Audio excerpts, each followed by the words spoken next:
సాటి మానవులను రక్షించలేదు. మానవుడు తెలుస్తున్న సత్యము దేవుడు ఒక వ్యక్తిలో కలిగేసినటువంటి సత్యము ద్వారా కలుగు చేసిన జ్ఞానము, వివేచన, అవగాహన, వాటిని బట్టి ఒక వ్యక్తి రక్షింపడతాడు. హల్లెలూయా. మనం దేవుడిని నమ్ముకున్నాం, మన లోకంలో మనుషులను నమ్ముకోలేదు. మనలాంటి పుట్టివాడు, మనలాంటి శక్తిని మనం రక్షించలేదని మనం తెలుసుకుంటే మరి మనం విమోచించేవాడు ఎవరు, మన పాపం నుంచి మనం విడుదలించేవారు ఎవరు అని మనం తెలుసుకుంటే యేసు ప్రభువు మాత్రమేనని చరిత్రలో మానవుడికి అర్థమైంది. ఈ రోజు ఎవరికైనా స్వాతంత్ర్యం కావాలి, నిజమైన స్వేచ్ఛ కావాలి అని అంటే అటు వ్యక్తులు విధిగా రాబడిన యేసు క్రీస్తును స్వంత రక్షకుగా తప్ప ఎన్ని ప్రయత్నాలు చేసినా మానవుడికి విడుదల లేదు.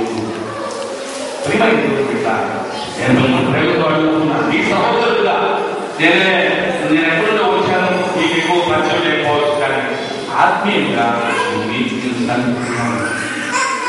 మీ సహోదరులుగా మీరు నాకు ప్రియమైన ఈ పాత్రలు దేవుని ప్రకటనలో నేనెంతో పనిగా పాల్గొంటున్నాను. మిమ్మల్ని చూసినందుకు నాకు సంతోషం. మీలో ప్రతి ఒక్కరు దేవుడు విలువైన తన రక్తాన్ని చెల్లించి మీకు నాకు అందరికీ లోకంలో తన ఎరిగిన వారందరికీ కూడా ఆయన రక్షణ ఇవ్వాలని, ఆయన పాప భారం తీర్చివేయాలని, ప్రతి ఒక్కరికి స్వస్థత ఇవ్వాలని, ప్రతి ఒక్కరికి శాపాన్ని తొలగించాలని, ప్రతి ఒక్కరికి అజ్ఞానాన్ని తీసివేయాలని, ప్రతి ఒక్కరికి ఉన్నతమైన స్థాయిని కలిగించాలని, ప్రతి ఒక్కరు సంపూర్ణ స్వేచ్ఛలో సంపూర్ణమైనటువంటి దేవుని కృపా ఆదర్శవర్యాన్ని అనుభవించాలనే ఉద్దేశంతో తండ్రి తన ప్రియ కుమారుని లోకంలో ఉన్న మనలో ప్రతి ఒక్కరి కోసం, చిన్న పిల్లల ముఖ్యం వరకు పెద్ద వరకు ప్రతి ఒక్కరి ఆయన తన ప్రియ కుమారుని శిలువ ప్రాణాన్ని అప్పగించినాడు. హల్లెలూయా.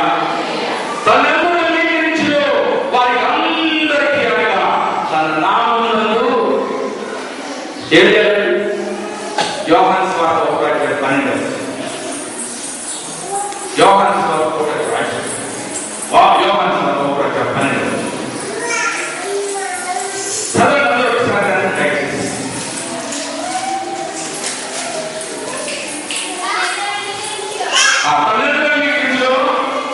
వారి అందరికీ అనగా అందరూ నాతో చెప్పండి, అందరూ నాతో చెప్పండి, ఒకేసారి చెప్తాం, ఒక్కొక్క తను ఎందరూ అంగీకరించిలో వారి అందరికీ అనగా తన నామమునందు విశ్వాసం ఉంచిన వారికి దేవుని పిల్లలకు ఆయన అధికారమును అనుగ్రహించరు. హల్లెలూయా. గట్టిగా చెప్పాలి, ఇంకా గట్టిగా. చెవుడు నాకు దేవుడు తన పిల్లలు అవటానికి ఆయన అధికారం ఇచ్చాడు. దేవుని పిల్లలు అవటానికి ₹1,00,000 కట్టాలంట. కడతారా? ఉన్నాయా? దేవుడికి ఏం అక్కర్లేదండి. ఏం పెట్టాడు షరతు? తన్ను ఎందరూ అంగీకరించిరో వారికి అందరికీ అనగా తన నామమునందు, అంటే దేవుని పేరులో విశ్వాసముంచిన వారికి. ఎవరికండి చెప్పండి అందరూ? విశ్వాసముంచిన వారికి దేవుని పిల్లలకు ఆయన అధికారం ఇచ్చిన. ఎప్పుడైతే దేవుని పిల్లలుగా మనం ఉంటామో అప్పుడు నిజమైన స్వాతంత్ర్యం కలిగి ఉంటాము. హల్లెలూయా. సాతాను అధికారం మన మీద ఉండదు. మనం అబ్రహాము ఏ రీతిగా దేవుని నమ్మాడో మనం కూడా అలా నమ్మాలి. అబ్రహాము దేవుని దగ్గరికి వచ్చి, దేవా నీవే శక్తిమంతుడవు, నిన్నే నేను నమ్ముకున్నాను, నీవు ఇచ్చిన మాట నేను శిరసావహిస్తాను, లేక లేక నీవు నాకు అనుగ్రహించిన కుమారుణ్ణి, వృద్ధాప్యంలో నీవు అనుగ్రహించిన నీ కుమారుణ్ణి, నీ మీద నాకున్న విశ్వాసం బట్టి నీవు చెప్పిన ప్రకారం నేను ఆ మోరియా పర్వతం మీద అర్పణ చేస్తున్నాను. హల్లెలూయా. అంటే దేవుడు చంపినా తిరిగి లేపుతాడని నమ్మాడు. హల్లెలూయా. నిండు వృద్ధాప్యంలో గర్భం ఉడికినటువంటి శారా గర్భమును తెరిచిన దేవుడు. హల్లెలూయా. ఆకాశ నక్షత్రమును లెక్కిస్తావా చూడు, ఇంతకంటే ఎక్కువగా నీకు సంతానం విస్తరింపజేస్తానని చెప్పాడు దేవుడు. అంత గొప్ప విశ్వాసము అబ్రహాములో కలిగింది. విశ్వాసులకు అబ్రహాము తండ్రి. హల్లెలూయా. ఆ అబ్రహాము నమ్మినట్టుగా మనం కూడా దేవుడిని నమ్ముకుంటే మన దేవుని పిల్లలుగా ఉంటాం. సాతానుకు మన మీద అధికారం లేదు. దేవుడు ఎవరిని విశ్వాసంలోనికి రాలేదు అలాంటి వారికి, సాతాన్ని వెంబడించిన వారికి, దేవుని నిరాకరించిన వారికి, అలాంటి వారికి శిక్ష విధించినాడు తప్ప విశ్వసించిన వారికి శిక్ష విధి లేదు. హల్లెలూయా. కాబట్టి నిజమైన స్వేచ్ఛ, నిజమైన స్వాతంత్ర్యము ప్రభువైన యేసులో ఉన్నది, ప్రభువైన యేసు క్రీస్తు వారిలో ఉన్నది. దయచేసి కళ్ళు మూసుకోండి, 2 నిమిషాలు ప్రార్థన చేస్తాను. అయితే 2 నిమిషాలు కళ్ళు మూసుకోండి అందరూ కూడా. ఎవరు చూడు, నాకు నిజమైన స్వేచ్ఛ ఇప్పటి వరకు ఉన్నది అని నమ్మిన వారు, నేను ఇప్పటికే ప్రభుని పూర్తిగా నమ్మాను, నా ప్రతి పాపం ఆయన క్షమించాడని నేను నమ్మాను. కాబట్టి మరి నాకు స్వేచ్ఛ ఉన్నది అన్నవారు మీరు ఆలోచన చేసుకొని హృదయపూర్వకంగా మీకు అది నిశ్చిత ఉన్నట్లయితే మీరు చేయించుకోవచ్చు. నాకు ఇప్పటికే ఈ స్వేచ్ఛ ప్రభువులో ఉన్నదండి, నేను యేసయ్యను అంగీకరించాను, నా పాపాలు క్షమించాడు యేసయ్య, నిత్య జీవాన్ని నాకు ఇచ్చాడు, ఇక మరణంలో నుండి నేను నిత్య జీవులకి నేను దాటిపోయాను, నా పైన ఏ శిక్ష విధి లేదు, నా పాపాలన్నీ క్షమించాడు యేసయ్య, నేను ఎప్పుడో నమ్ముకున్నాను యేసయ్యను, అటువంటి నమ్మకం యేసయ్యలో నాకు ఉన్నది, నేను విశ్వసించి రక్షింపబడినాను అన్నవారు మీరు, మీకే భయం లేదు. కానీ ఈ రోజున యేసయ్యలో నిజమైన స్వాతంత్ర్యం పొందడానికి నా విశ్వాసాన్ని యేసయ్యలో ఉంచాను. ఈ గది నుంచి నా జీవితంలో యేసయ్య సంపూర్ణమైన స్వాతంత్ర్యంలో నేను నడుస్తాను, ఆయన నన్ను రక్షించాడు, నాకు నిత్య జీవం ఇచ్చాడు, ఆయన వరకు నేను విశ్వాసంతో జీవిస్తాననే వారు ఈ గడిలో మీ తీర్మానం యేసయ్యకి తెలియచేయండి. అటు ఇటు ఎవరు చూడొద్దు, ఒకరెత్తారని మీరు ఎత్తొద్దు, కానీ హృదయపూర్వకంగా మీకు అటువంటి నిశ్చయిత, యేసయ్య నేను నమ్ముకుంటున్నాను, ఆయనలో ఉంచిన విశ్వాసమే నన్ను రక్షిస్తుంది అని నేను ఎరిగాను, కాబట్టి నేను చేయెత్తున్నాను అని మీ హృదయపూర్వకంగా మీరు చేయెత్తి యేసయ్యకి చూపండి, నాకు కాదు.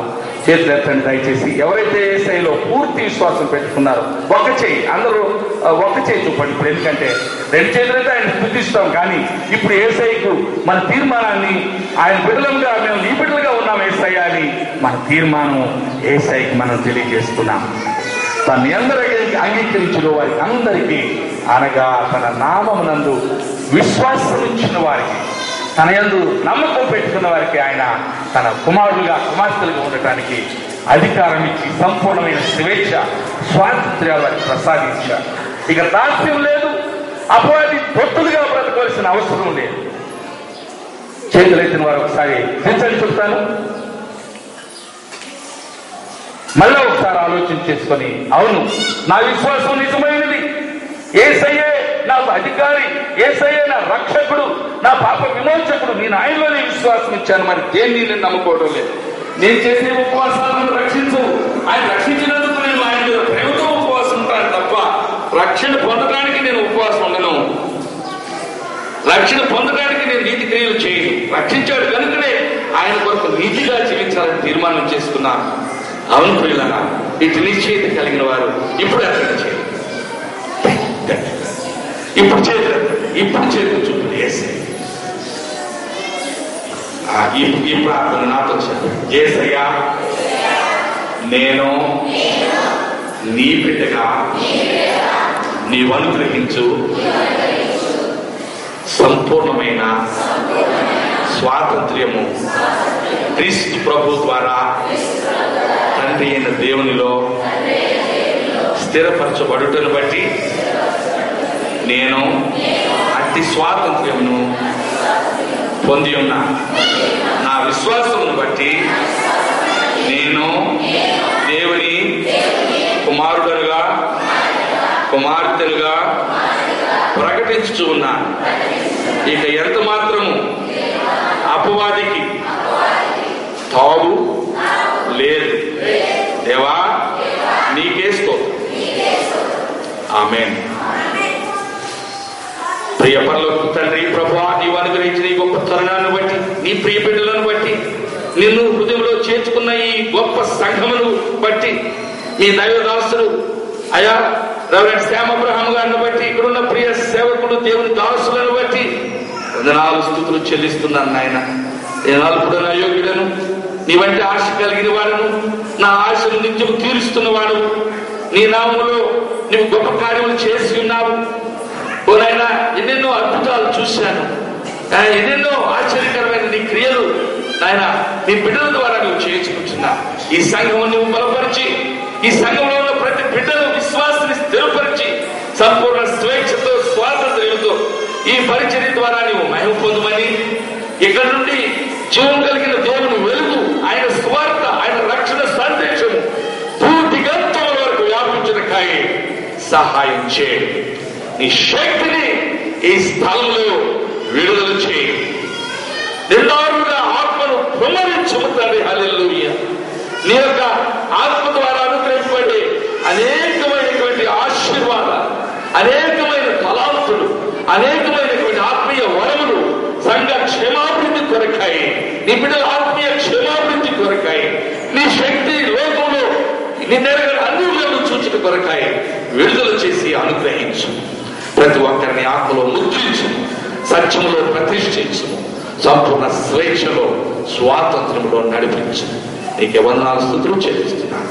యేసు నామమున ఈ ప్రార్థన అడిగి వేడుకొనుచున్నాము తండ్రి. ఆమేన్. ఆమేన్. అందరికి వందనాలండి. దేవునికి స్తోత్రం. నేను వనస్థలిపురంలో ఉంటున్నాను. వనస్థలిపురంలో వనస్థలి హిల్స్ అనేటువంటి ప్రదేశంలో నేను ఒక అపార్ట్మెంట్లో ఉంటున్నాను. గత చాలా ఏళ్ళుగా వనస్థలిపురంలో ఉంటూ అనేక ప్రదేశాల్లో ప్రజలు దేవుని సత్యాన్ని, ఆయన శక్తిని, ఆయన స్వస్థతను, ఆయన విడుదలను, ఆయన అభిషేకాన్ని, ఆయన వలన అనుగ్రహింపబడే ఈవులు సమృద్ధిగా పొందాలనేటువంటి ఆశతో నేను ప్రార్థిస్తూ ఉంటున్నాను. ఈ సమయం దేవుడు నాకు ఇచ్చాడు. నేను మునిపే వచ్చేవాడినేమో, కానీ ఈ దినం ఆయన ఏర్పాటు చేసిన దినం మిమ్మల్ని చూసి సంతోషపడుతున్నాను. అది చేసిన తీర్మానాన్ని బట్టి దేవుని సూచిస్తున్నాను. మీ కొరకు నేను ప్రార్థన చేస్తున్నాను. ఈసారి ప్రభు నాకు అవకాశం ఇస్తే ఎప్పుడైనా దైవజనులు ప్రేమతో నాకు నేను రావచ్చని చెప్పినప్పుడు వారి అనుమతితో నేను మీ దగ్గరకు వస్తాను.